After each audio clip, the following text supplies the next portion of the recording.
Deputy CM బట్టి విక్రమార్క మనతో ఉన్నారు. బట్టి గారు, హాస్టల్లో ఉన్నటువంటి విద్యార్థులకు మెను ఛార్జ్ పెంచారు, కొత్త మెను ఇచ్చారు.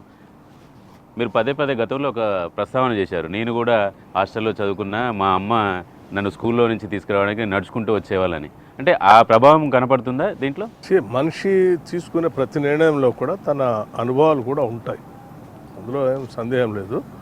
సో ఇప్పుడు ఉన్నటువంటి పరిస్థితులు హాస్టల్స్,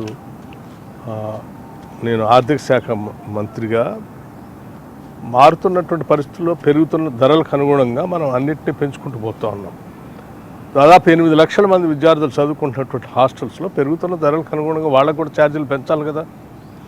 ఆ ఆలోచనలో ఉంచే ముఖ్యమంత్రి గారు రేవంత్ రెడ్డి గారు నేను కూర్చొని మాట్లాడి డెఫినెట్గా ఇది చేయాలి, ఇది మన సామాజిక బాధ్యత అని చెప్పి మంత్రిమండలి మిత్రులు అందరం కలిసి నిర్ణయం తీసుకొని ఒక గొప్ప నిర్ణయం తీసుకొని 40% ఎట్ ఏ టైం పెంచాం. అంటే 40% పెంచిన తర్వాత విద్యార్థుల్లో పౌష్టికాహారం పూర్తి స్థాయిలో అందుతుంది అనుకుంటున్నారా?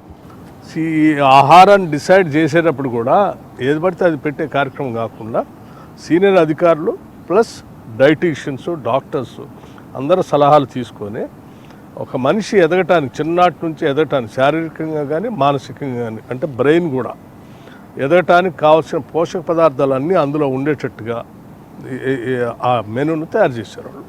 సో ఆ మెనూ తల్లిదండ్రులు, పిల్లలు అందరూ ఆ రోజు మేము మొదలుపెట్టి పార్టిసిపేట్ చేసిన రోజు కూడా అందరూ చాలా సంతోషించారు, చాలా బాగుంది. చాలామంది తల్లిదండ్రులు అయితే ఇంత బాగా మాకంటే ఎక్కువ బాగా చూసుకుంటున్నారయ్యా అని చెప్పారు.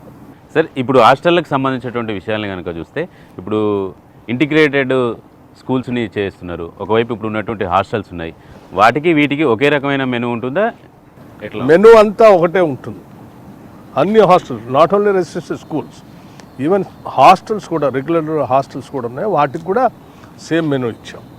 సో ఎక్కడ చదువుకున్నా ఆ బిడ్డ అదే స్థాయిలో ఎదగాలి కదా. ఏదో మామూలు ఎస్సీ హాస్టల్లోనో, బీసీ హాస్టల్లోనో, లేకపోతే ఇతర హాస్టల్లో చదువుకునే బిడ్డ తెలంగాణ బిడ్డని, రెసిడెన్షియల్ స్కూల్లో చదివే బిడ్డ తెలంగాణ బిడ్డని, ఇంటిగ్రేటెడ్ రెసిడెన్షియల్ స్కూల్లో చదివే బిడ్డ కూడా తెలంగాణ, అందరూ సమానంగా మానసికంగా, శారీరకంగా ఎదగాలనేదే మా అందరి ఆలోచన. ఆ ఎదుగుదల వల్లే ఒక మంచి మానవ వనరులుగా తీర్చిదిద్దటానికి, ఎదగటానికి అవకాశం ఉంటుంది. ఉదాహరణ నేను చాలా స్పష్టంగా చాలా సందర్భాల్లో చెప్తాను. మేము చెప్పడం కాదు, వాళ్ళే రెసిడెన్షియల్ స్కూల్స్ తీసపై చూపించారు కూడా. ఎంత పురుగులు అన్నం అని, లేకపోతే సరిపోయినటువంటి ఆహారం అని, లేకపోతే సరిగా హైజీనిక్ కండిషన్స్ లేవని, లేకపోతే కూరగాయలు సరిగా లేవు, గుడ్లు సరిగా లేవని. దాని అంతటి కారణం ఏంటి? 10 సంవత్సరాలు వాళ్ళు ధరలు పెంచున్నట్లయితే అక్కడ వాళ్ళ క్వాలిటీతో కూడిన కూరగాయలు వచ్చాయి, క్వాలిటీతో ఉన్నటువంటి గుడ్లు వచ్చాయి, క్వాలిటీతో వచ్చినట్టు బియ్యం వచ్చాయి. ఆ బియ్యం వచ్చిన తర్వాత ఇటువంటి అన్హైజీనిక్ కండిషన్స్ కానీ, విద్యార్థుల ఆరోగ్యం దెబ్బతింటం కానీ జరిగేది కాదు. దానికి ప్రధాన కారణం చాలని డబ్బులు ఇవ్వటం, ఆ డబ్బులతో పనికిమాలని అని కొనుక్కొచ్చి తీసుకొచ్చి, ఎందుకంటే సరైన క్వాలిటీ ఉన్నాయి, సరైన ధరలు అయితే ఇవ్వరు కాబట్టి మురిగిపోయినాయో, మొక్కిపోయినాయో, పడేసినాయో తీసుకొచ్చి వాళ్ళు సప్లై చేస్తూ వచ్చారు. ఇట్లా 10 సంవత్సరాలు జరిగింది. సో ఇవాళ ఆ పరిస్థితి అట్లా ఉండకూడదని ఈరోజు మంచి క్వాలిటీగా దొరకాలంటే దానికి సరిపోయే ధర మనం ఇచ్చినప్పుడే అది వస్తుంది.